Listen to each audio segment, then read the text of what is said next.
문이 열리자 낯익은 향수 냄새가 코끝을 스쳤다. 그리고 침대 위 서로의 몸을 감싼 두 사람, 그녀였다. 내 아내 미진, 그리고 그 옆에는 내가 알고 있던 상현 과장이 있었다. 그 순간 시간은 멈췄다. 숨조차 쉴 수 없었다. 내가 사랑했던 여자는 이미 다른 남자의 품 안에 있었다. 가족끼리 참 다정하네요. 입술에서 저절로 흘러나온 그 한마디가 내 마지막 온기였다. 그녀의 얼굴이 하얗게 질렸다. 상현은 황급히 몸을 일으켰지만 아무 말도 하지 못했다. 방 안에는 향수 냄새와 배신의 냄새만이 뒤섞여 있었다. 결말은 여러분의 예상을 완전히 뒤엎을지도 모릅니다. 여러분의 생각은 어떠셨나요? 댓글로 꼭 남겨주세요.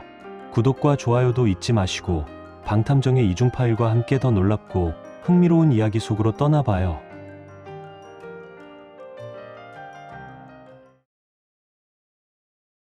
그날 나는 양재의 오래된 건물 4층 작은 사무실에서 또 하루를 마쳤다. 커피잔에는 식은 커피가 남아 있었고 모니터엔 아직 처리하지 못한 견적서가 떠 있었다. 이름은 서준호.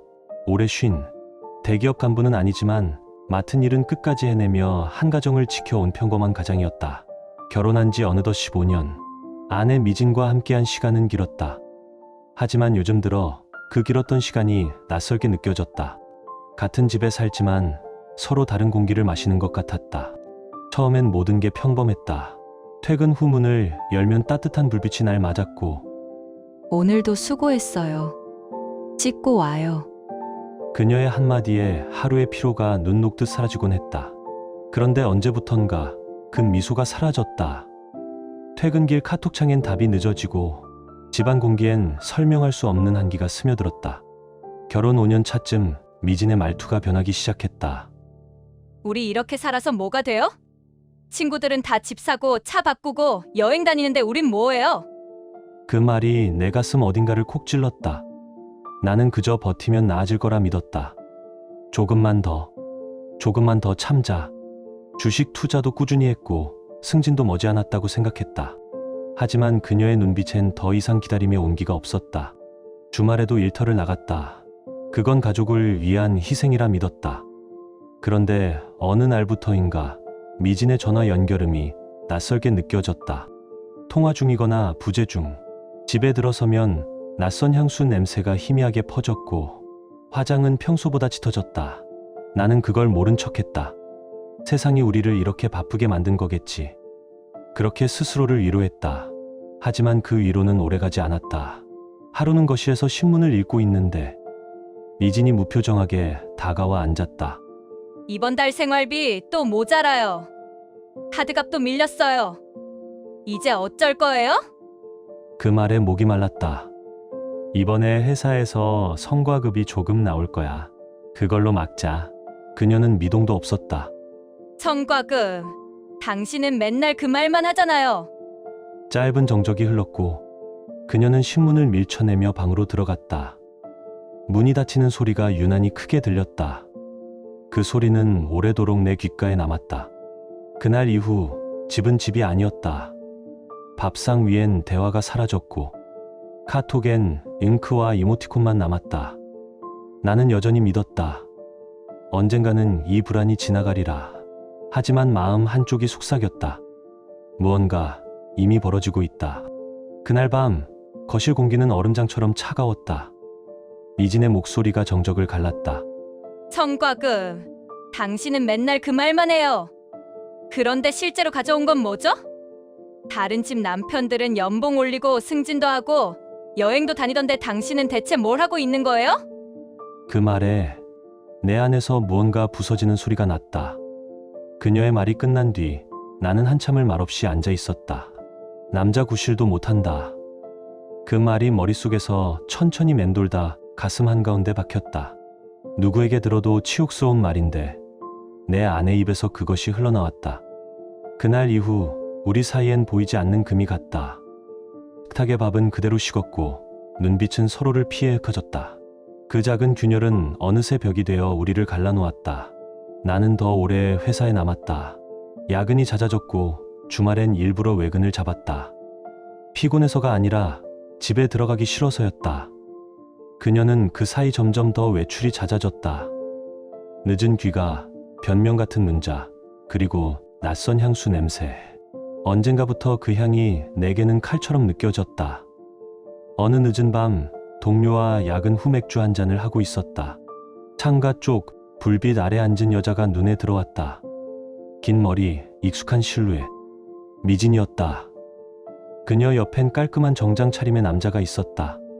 그 남자는 그녀의 허리에 손을 얹고 있었고 미진은 오랜만에 본 듯한 웃음을 짓고 있었다. 그 웃음, 내게선 사라진 지 오래였다. 손에 들고 있던 컵이 미끄러질 뻔했다. 유리잔이 바닥에 떨어지기 직전 간신히 붙잡았다. 그 한 장면이 내 삶 전체를 무너뜨렸다. 그날 밤 나는 아무 말도 하지 않고 거실에 앉아 있었다. 시계 초침이 천천히 새벽을 가리킬 때쯤 문이 열렸다. 향수와 술 냄새가 뒤섞인 공기가 들어왔다. 오늘 친구들이랑 있었어? 많이 늦었네. 그녀는 내 눈을 피하며 짧게 대답했다. 회사 동기들이랑요. 오랜만이라 늦었어요. 그 말이 사실일 리 없다는 걸 알면서도 묻지 않았다. 묻는 순간 돌이킬 수 없을 것 같았으니까. 그날 이후 그녀의 외출은 더 잦아졌다. 귀가 시간은 점점 늦어졌고 향수 냄새는 더 진해졌다. 휴대폰은 손에서 떨어지지 않았고 심지어 화장실에도 들고 들어갔다. 나는 하루하루 그 모습을 바라보며 점점 말이 줄었다. 우리 얘기 좀 할까? 지금은 피곤해요. 나중에요. 짧은 대답 뒤에 남은 정적은 마치 두 사람 사이의 무덤 같았다. 나는 여전히 믿고 싶었다. 잠시 흔들린 것뿐이라고, 이 모든 게 오해일 거라고. 그래서 더 열심히 일했다. 하지만 일보다 무거운 것은 의심이었다. 그 의심이 내 삶의 모든 틈을 파고들었다. 며칠 뒤 회사 선배가 내 어깨를 두드리며 물었다. 준호 씨, 요즘 아내분이랑 괜찮아요? 나는 억지로 웃었다. 그럼요. 뭐 괜찮죠. 그는 잠시 말을 고르더니 낮은 목소리로 말했다. 요즘 세상 일은 모릅니다. 갑자기 외모에 신경 쓰고 귀가가 늦어지고 휴대폰을 손에서 안 놓는다면 한 번쯤은 생각해봐야 해요. 그 말은 여전히 내 귓가를 떠나지 않았다. 회색 복도에 네온 불빛이 하나둘 꺼져갈 때 나는 한참을 서 있었다. 그날 이후 내 안에는 확신 대신 묵직한 직감이 자리를 잡았다. 그 직감은 소리 없는 경고였고 나는 그 소리에 귀를 기울이기 시작했다. 퇴근길 버스 창밖에 불빛이 흩어질 때마다 미진의 웃음이 겹쳐 보였다. 내가 모른 척하며 보낸 시간이 나를 비웃는 듯했다. 어쩌면 눈 감고 지나칠 수 있었을지도 모른다. 그러나 작은 단서들이 하나둘 쌓이자 그 가능성은 착각으로 변해갔다. 어느 저녁 탁자 위에서 울리던 휴대전화 화면에 익숙한 이름이 떠올랐다. 박상현 과장. 심장이 순간 멎는 기분이었다. 미진은 이미 1년 전 회사를 그만둔 사람이다. 그런데 왜 지금 이 시간에 그 이름이 뜨는 걸까? 손이 먼저 움직였다. 여보세요. 짧은 정적, 낮고 침착한 남자의 목소리. 누구세요? 미진 씨 남편입니다. 그러자 전화는 끊겼다. 끊긴 후 그 남은 침묵은 전화기 속 정막보다 더 날카로웠다. 곧 미진이 샤워를 마치고 나왔다. 방금 과장님이 전화 왔더라. 누구야? 그녀의 표정이 순간 굳었지만 이내 평온을 되찾았다. 아, 그거? 나 취업 준비 중이라 면접 봤던 회사 과장님이야. 결과를 알려주려나 봐. 말은 매끄러웠다. 그러나 눈빛이 흔들렸다. 나는 더 묻지 않았다. 대신 나는 기억하기로 했다. 모든 작은 변화들을, 모든 소소한 흔적들을. 향수의 향이 바뀌었고 새로 산 옷에 태그가 보였으며 관리 앱의 알림이 자주 뜨기 시작했다. 전화벨이 울릴 때마다 내 가슴은 조여왔다. 밤이면 그녀는 휴대폰을 품에 안고 웃었고 나는 그 웃음을 한참 들여다보았다. 그 웃음이 나를 향하지 않는다는 사실을 비로소 인정하게 되었다. 결국 어느 밤 나는 침묵을 깨고 행동으로 옮겼다. 미진이 깊이 잠든 틈을 타 휴대폰을 손에 쥐었다. 비밀번호가 바뀌어 있었다. 예전엔 결혼기념일이었지만 지금은 아니었다. 몇 차례 시도 끝에 그녀의 생일을 입력하자 화면이 열렸다. 차가운 빛이 방 안을 메웠다. 메시지함에는 그들의 대화가 빽빽이 쌓여 있었다. 오늘 정말 좋았어요. 다음 주 한강뷰 레지던스 예약해놨어요. 정말요? 기대돼요. 그리고 사진들. 한강을 배경으로 팔짱을 낀 사진, 와인잔을 맞대는 사진. 내가 한 번도 받지 못했던 웃음들이 거기 있었다. 그날 밤 잠은 오지 않았다. 아내의 규칙적인 숨소리가 낯설게 들렸고 가슴 속에서는 분노와 허탈이 부딪혔다. 그러나 나는 감정에 휘둘리지 않기로 했다. 분노는 빠르게 사라질 수 있지만 증거는 흔적을 남긴다. 다음 날부터 나는 아무 일도 모르는 남편 연기를 시작했다. 오히려 더 다정하게 말을 걸었고 그녀의 변명을 받아주며 미소를 지었다. 그녀는 방심했고 나는 그 틈을 놓치지 않았다. 휴대폰 캡처, 카드 사용 내역, 택시 호출 기록, 예약 영수증. 하나씩 차곡차곡 쌓아갔다. 증거는 조용히 그러나 확실하게 내 편에 섰다. 상현은 미진보다 3살 위, 49. 그녀가 다니던 회사의 영업팀 과장이었다. 퇴사 몇 달 전부터 이미 두 사람은 비밀스러운 대화를 이어가고 있었다. 그의 선물 목록에는 명품 가방, 고급 시계, 레스토랑 이름이 줄줄이 적혀 있었다. 그 모든 것은 내가 밤을 새워도 해줄 수 없었던 것들이었다. 하지만 진짜 잔인한 건 미진이 그에게 보낸 메시지였다. 내 남편은 진짜 답답해요. 늘 돈 없다. 조금만 참자. 그 말만 해요. 상현 과장님, 당신이랑 있으면 이런 고생 안 할 텐데. 그 문장을 읽는 순간 나는 더 이상 남편이 아니었다. 감정이 아닌 냉정한 기록자가 되었다. 사랑이 끝났다는 걸 받아들였고 이제 그 끝을 법으로 증명하기로 했다. 그날 이후 나는 철저한 관찰자가 되었다. 미진이와 박상현이 남긴 흔적 하나하나를 빠짐없이 모았다. 메시지 캡처, 카드 사용 내역, 택시 호출 기록, 호텔 출입 기록 사진, 영수증. 언젠가 이 모든 것들이 법정에서 내 무기가 될 것이다.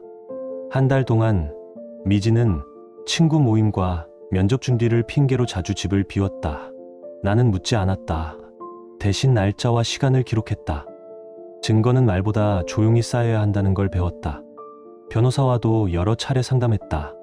내용 증명, 이혼 소송, 상간자 손해배상 청구 서류까지 모두 서랍 속에 있었다. 탐정도 고용했다. 나는 단 한 가지를 명확히 했다. 불법은 안 됩니다. 오직 합법적인 자료만 확보하세요. 며칠 후 탐정이 가져온 사진엔 냉정한 현실이 담겨 있었다. 레스토랑에서 식사하는 모습, 백화점 쇼핑, 그리고 상현이 미진에게 선물을 건네는 장면. 사진 속 그녀의 얼굴엔 오랜만에 본 웃음이 있었다. 그 웃음은 더 이상 내 것이 아니었다. 그러던 어느 날 미진이 말했다. 이번 주에 친구들이랑 제주도 가기로 했어요. 3일 정도 집 비울 거예요. 나는 아무렇지 않게 대답했다. 그래, 잘 다녀와. 하지만 내 목소리는 얼음처럼 차가웠다. 그녀가 집을 나서자마자 나는 탐정에게 연락했다. 제주도? 아니요. 한강뷰 레지던스예요. 그곳을 끝까지 추적해 주세요. 탐정은 고개를 끄덕였다. 며칠 뒤 그 레지던스의 예약 내역과 출입 기록이 내 손에 들어왔다. 이제 끝이 보인다. 서랍에서 두꺼운 서류 봉투를 꺼내며 중얼거렸다. 그 안엔 모든 게 들어있었다. 증거, 진실, 그리고 복수의 서막. 그날 밤 나는 혼자가 아니었다. 내 옆엔 감정이 아닌 법이 있었다. 미진이 돌아온 날 나는 아무 일도 없었던 사람처럼 그녀를 맞았다. 여행 어땠어? 즐거웠어? 그녀의 눈동자가 순간 흔들렸지만 곧 익숙한 미소를 지었다. 응. 오랜만에 친구들 만나니까 좋더라. 준호 씨는 주말에 뭐 했어요? 나야 뭐 평소처럼 일했지. 짧은 대화가 지나간 뒤 나는 조용히 덧붙였다. 근데 미진아, 다음 주에 중요한 약속이 있어서 같이 가야 할 것 같아. 수요일 오후 2시, 시간 비워둬. 그녀의 얼굴에 잠시 그림자가 지나갔지만 아무 말도 하지 않았다. 그날까지 나는 여전히 평범한 남편의 얼굴을 하고 있었다. 하지만 내 속에서는 이미 폭풍이 일고 있었다. 며칠 후 우연히 다시 마주한 휴대폰 화면. 그 안엔 마지막 희망조차 지워버릴 대화가 있었다. 상현 과장님, 이제 더 이상 못 참겠어요. 준호 씨에게 이야기할까요? 조금만 더 참아. 내가 이혼 절차 밟고 있으니까 그게 끝나면 우리도 정리하면 돼. 빨리 이 답답한 집에서 나가고 싶어요. 준호 얼굴만 봐도 숨이 막혀요. 그 메시지를 읽는 순간 가슴 한가운데서 뭔가 무너져 내렸다. 혹시 오해일지도 모른다는 마지막 희미한 기대마저 사라졌다. 나는 화면을 천천히 닫으며 속으로 중얼거렸다. 미진아, 넌 정말 날 사랑한 적이 없었구나. 서류 가방 손잡이를 세게 움켜쥐었다. 이제 며칠만 더 참으면 된다. 그날이 오면 모든 게 끝날 테니까. 나는 이미 이혼 이후의 모든 계획을 세워두었다. 미진은 내가 평범한 월급쟁이라고만 믿었지만 실상 나는 오래전부터 주식과 부동산에 투자해 꽤 많은 자산을 쌓아두었다. 그건 단순한 돈이 아니라 내 지난 세월의 증거이자 인내의 기록이었다. 그녀에게 말하지 않았던 이유는 단 하나였다. 돈보다 중요한 게 있다고 믿었기 때문이다. 진심, 그리고 신뢰, 그 믿음이 깨진 지금 나는 오히려 홀가분했다. 이제 그녀가 알게 되겠지.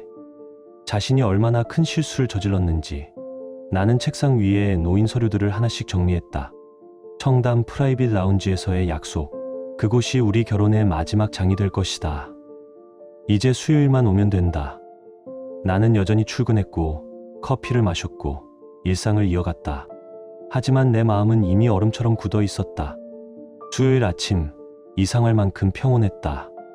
거울 속 내 얼굴은 차분했지만 눈빛은 완전히 식어 있었다. 그동안처럼 아무렇지 않게 행동했다. 오히려 더 다정하게. 출근길 나는 프리지아 한 다발을 샀다. 그녀가 좋아하던 향기였다. 오늘 중요한 약속이 있어서 그냥 기분 좋으라고.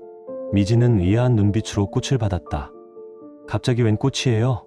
나는 짧게 웃었다. 그냥 오늘은 기념할 만한 날이니까. 그녀의 손끝이 살짝 떨렸다. 나는 아무것도 모르는 척 천천히 시선을 돌렸다. 그날 나는 모든 준비를 끝냈다. 이제 남은 건 결말뿐이었다. 오후 2시 청담 프라이빗 라운지의 문을 열자 고요한 음악과 커피 향이 섞여 있었다. 테이블 안쪽에는 내 변호사가 이미 앉아 있었다. 그리고 그 맞은편 미진.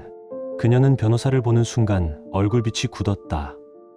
준호 씨, 이 사람은 누구예요? 무슨 일이에요? 나는 의자에 천천히 앉으며 가방에서 두꺼운 서류 봉투를 꺼냈다. 탁자 위에 놓으며 단호히 말했다. 이혼 합의서야. 서명해. 그녀는 믿을 수 없다는 듯 웃었다. 갑자기 이혼이라니 무슨 말이에요? 우리 사이에 무슨 문제가 있었어요? 나는 웃지 않았다.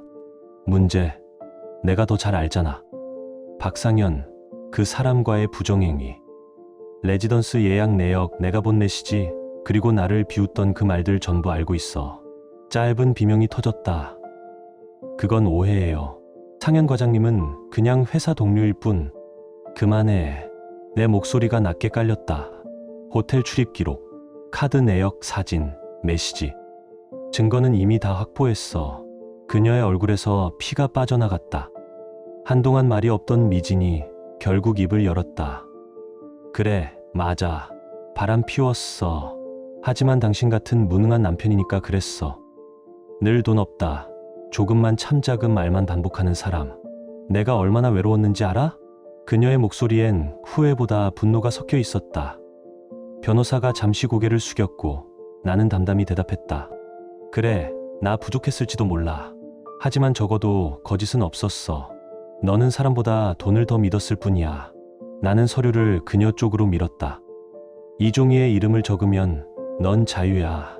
그녀의 눈에 눈물이 맺히더니 곧 터졌다. 당신이 뭔데 나를 버려? 내가 먼저 당신을 버릴 거야. 상현 오빠는 나에게 당신이 주지 못한 모든 걸 줘. 나는 짧게 숨을 내쉬었다. 그래, 그럼 그 사람에게 가. 얼마나 오래 버틸 수 있는지 보자.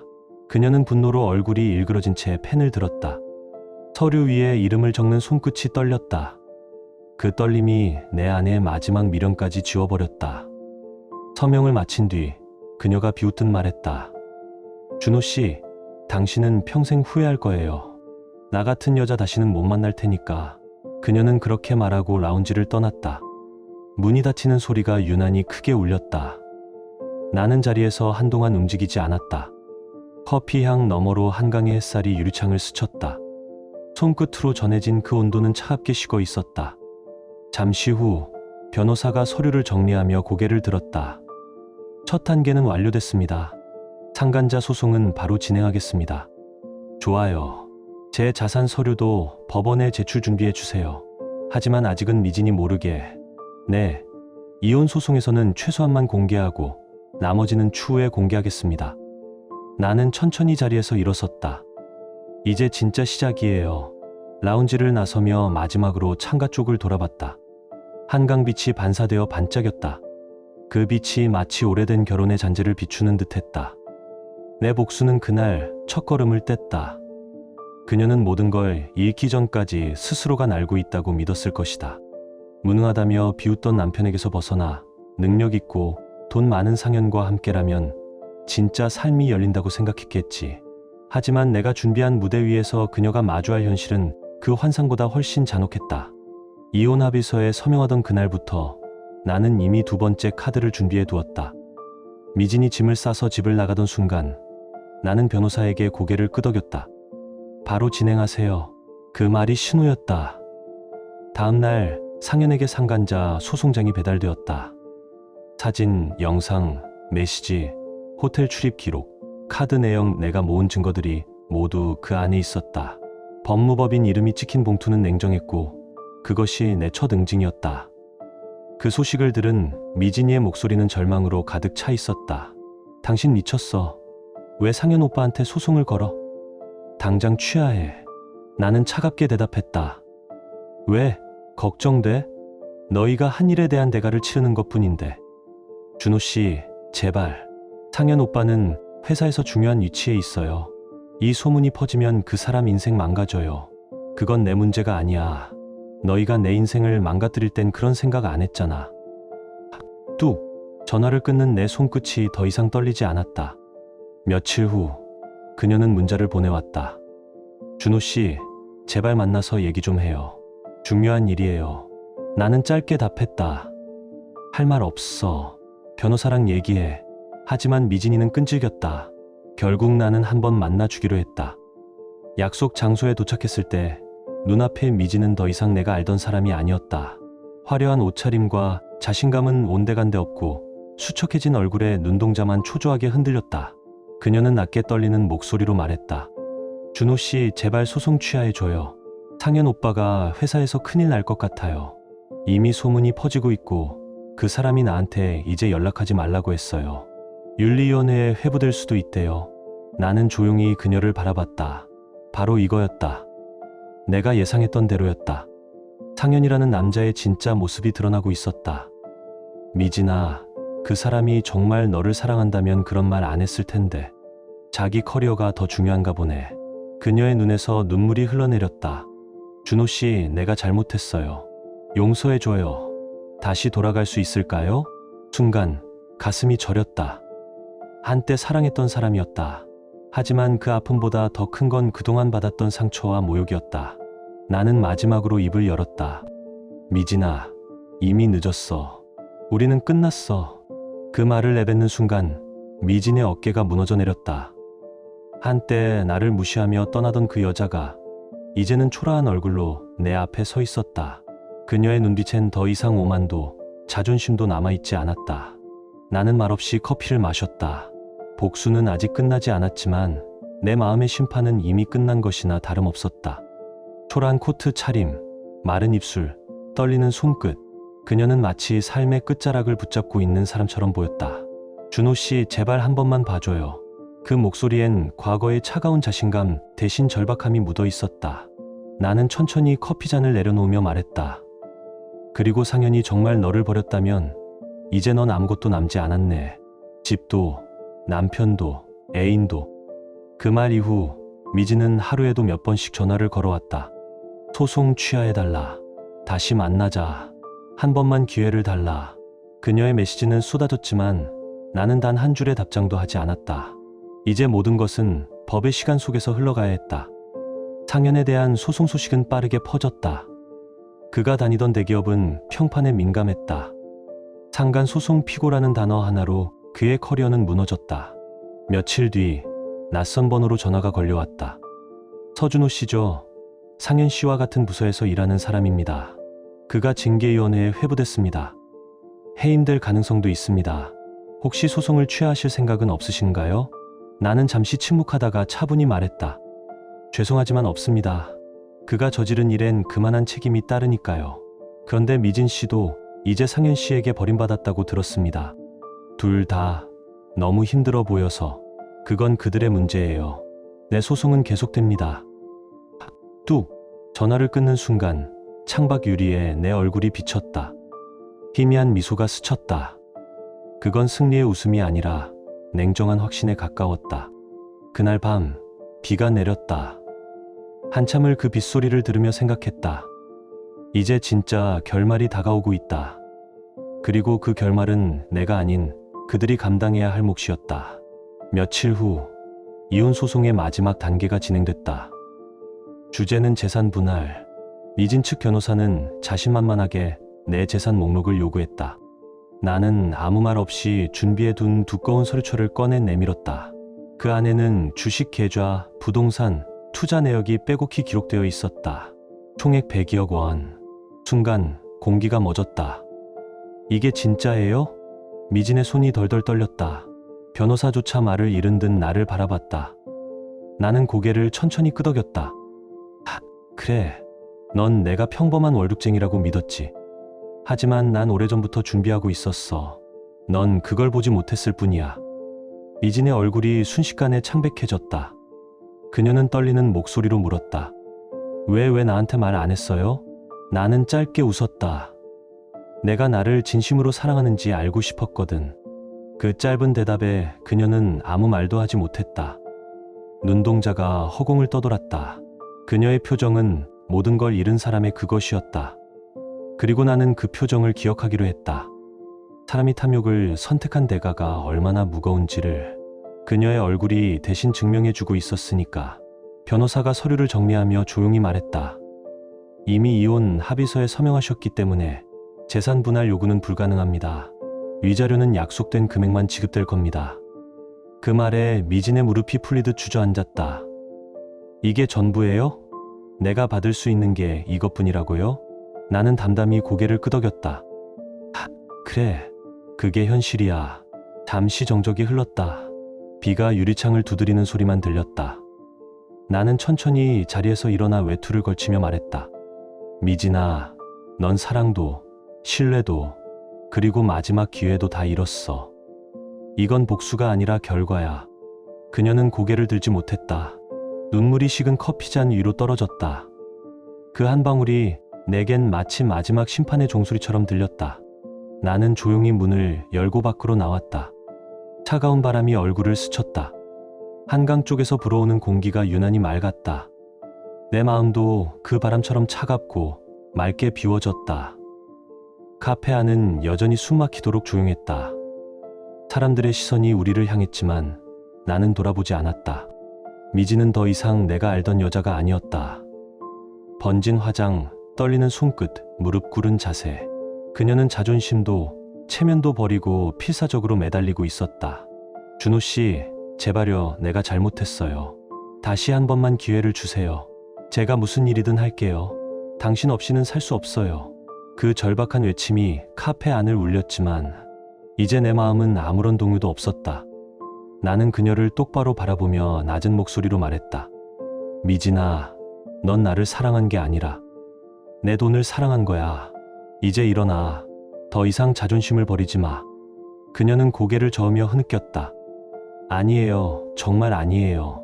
준호 씨가 없으면 나는... 그 말이 끝나기도 전에 나는 그녀의 손을 차갑게 뿌리치고 문을 나섰다. 문이 닫히는 순간 그녀의 흐느낌이 멀어졌다. 그 소리가 오래된 기억이 산산이 부서지는 것처럼 들렸다. 나는 단 한 번도 뒤돌아보지 않았다. 그날 모든 인연이 완전히 끊겼다. 차에 올라 시동을 걸며 잠시 눈을 감았다. 가슴 한켠이 저릿했지만 이상하리만큼 편안했다. 무거운 짐을 내려놓은 사람처럼 마음이 비워졌다. 이제 정말 끝이구나. 혼잣말처럼 내뱉고 천천히 차를 한강 쪽으로 몰았다. 유리창 위로 빗방울이 흘러내렸다. 그건 지난 세월의 눈물 같기도 했고 다시 시작하라는 신호처럼 느껴지기도 했다. 며칠 뒤 법원에서 최종 판결이 내려졌다. 박상현은 부정행위에 대한 위자료 3천만 원을 서준호에게 지급하라. 그 문장을 읽는 순간 오랫동안 가슴에 걸려있던 돌덩이가 내려앉았다. 법의 이름으로 나의 싸움은 끝이 났다. 하지만 진짜 복수는 돈이 아니었다. 그건 진실이 세상에 드러났다는 사실, 그리고 거짓된 사랑이 무너졌다는 결과였다. 박상현은 직장에서 정직 처분을 받고 결국 사직했다. 그의 이름은 블라인드 게시판과 커뮤니티에 오르내렸고 이진의 이름도 함께 조롱의 대상이 되었다. 나는 그 소문에 단 한 번도 개입하지 않았다. 복수는 이미 완성됐고 남은 건 내 삶이었다. 퇴근 후 한강변을 걸었다. 바람은 차가웠지만 이상하게 따뜻했다. 멀리서 아이들이 자전거를 타며 웃고 있었다. 그 웃음이 낯설지 않았다. 언젠가 나도 누군가에게 그런 웃음을 줄 수 있지 않을까. 그런 생각이 스쳤다. 하늘을 올려다보았다. 흐린 구름 사이로 햇살이 비쳐들었다. 그 빛은 차갑지 않았다. 마치 오래된 상처를 감싸주는 온기 같았다. 그리고 그 순간 나는 알았다. 복수의 끝이 곧 나의 새로운 시작이라는 것을. 판결이 내려지고 내 손에 남은 건 한 장의 종이와 3천만 원짜리 위자료뿐이었다. 금액은 아무 의미가 없었다. 진짜 의미는 그 종이에 새겨진 문장 하나였다. 법은 진실을 인정했다. 그 한 줄이 나를 다시 세상으로 돌려놓았다. 얼마 지나지 않아 소문이 들려왔다. 박상현이 회사 징계위원회에 회부되었다는 것이었다. 그는 간부급 직원이었지만 불륜 스캔들이 회사 이미지에 심각한 타격을 주었다며 결국 지방지사로 좌천되었다고 했다. 그 소식을 들었을 때 나는 아무런 감정도 느끼지 않았다. 분노도 통쾌함도 없었다. 이미 모든 게 끝났으니까 이제 그들의 삶은 그들 스스로가 감당할 몫이었다. 미지는 그 후 연락이 뜸해졌다. 가끔 미안하다, 용서해달라는 문자가 왔지만 나는 더 이상 답하지 않았다. 그녀의 친구에게 들은 바로는 지금은 노량진 근처의 지하 원룸에서 혼자 지내며 콜센터에서 일한다고 했다. 상현은 이미 그녀를 버렸고 그녀가 손에 쥔 건 이혼 위자료 몇백만 원뿐이었다. 나는 지난 시간을 정리했다. 복수의 끝에서 남은 건 공허함이 아니라 다시 시작할 수 있다는 조용한 확신이었다. 그 무렵 투자 모임에서 알게 된 한 여성이 있었다.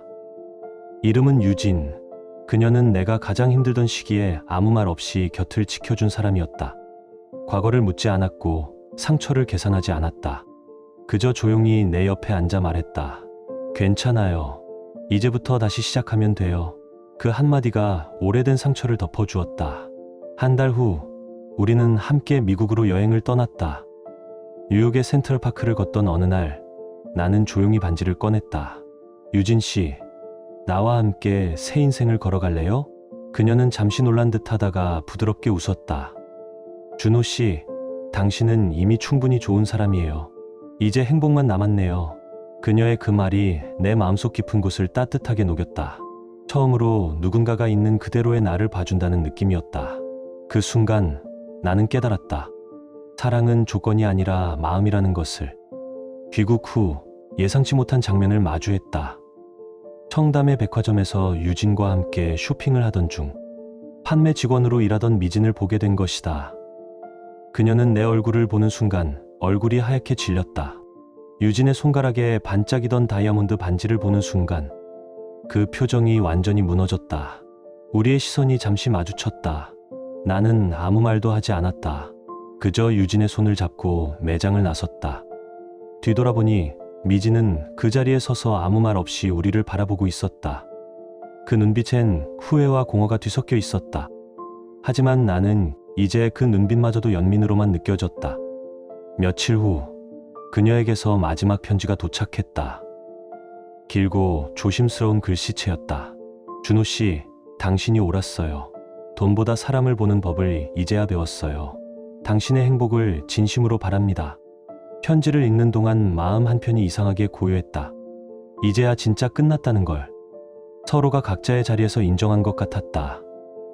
복수도 분노도 미련도 모두 사라지고 남은 것은 오직 끝이라는 단어뿐이었다. 한편 박상현은 지방 발령 이후 버티지 못하고 회사를 그만두었다고 했다. 작은 사업을 시작했지만 잘 풀리지 않았고 결국 채무에 시달리며 지인들에게 손을 벌린다는 소문이 돌았다. 그의 이름은 여전히 온라인 커뮤니티의 조롱거리로 남아 있었다. 그토록 높이 날던 두 사람의 결말은 결국 새 속의 먼지 속으로 사라지고 있었다. 나는 더 이상 그들의 이야기에 관심이 없었다. 이제 내 곁엔 유진이 있었고 그녀와 함께 만드는 하루하루가 조용히 빛나고 있었다. 퇴근길 한강 다리를 건너며 붉게 물든 저녁 하늘을 바라보았다. 그 빛이 마치 내게 속삭였다. 이제 그만 괜찮다고.